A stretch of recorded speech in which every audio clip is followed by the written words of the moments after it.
Who would have thought that the injured man in black before us wasn't hiding to escape pursuit, but was actually waiting for this seductive woman?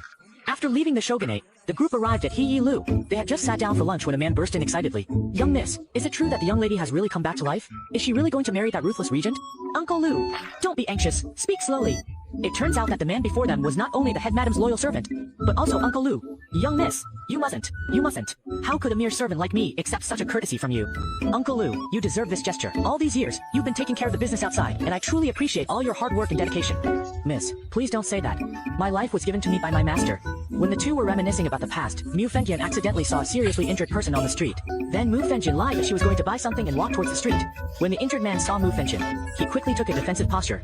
Miss, you are being chased by someone. Please don't get involved in this mess, so as not to affect you. You have been poisoned. If I leave now, you will not be chased to death by those people. You could also be poisoned and die. The man was shocked, hadn't expected the woman before him to be so perceptive.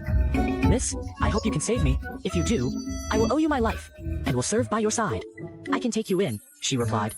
But from now on, you must follow my orders and are not allowed to seek revenge on your own. Thank you, miss. I will certainly obey your arrangements in the future.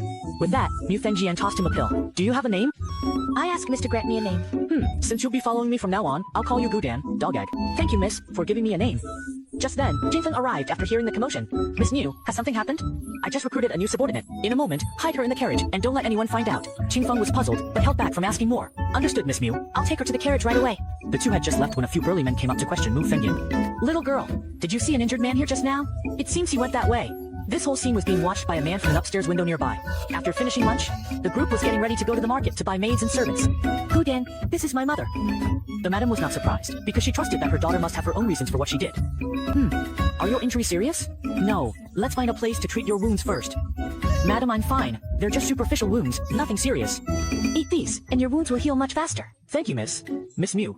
After saying this at the servant market, she took out a stack of silver notes as soon as they entered. Very quickly, a group of maids and young servants were brought out in front of them. The maids and young servants in front of them did look quite ordinary, but after being introduced, they learned that these people were all children born into service in wealthy households. It was only because their original masters had fallen on hard times that they were sent here by their new masters to be sold. Mother, let's take all of them. The shopkeeper explained that these maids were a bit more expensive, since they were all top-class maids, each one cost more. Enough with the talk, we'll take them all.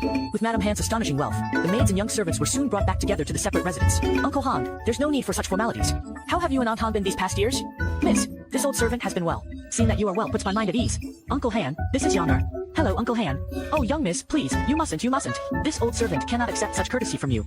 As long as I know you are all well, that is enough. After the pleasantries, Fengjian walked over to Qingfeng. Qingfeng, would you like to come in for a cup of tea?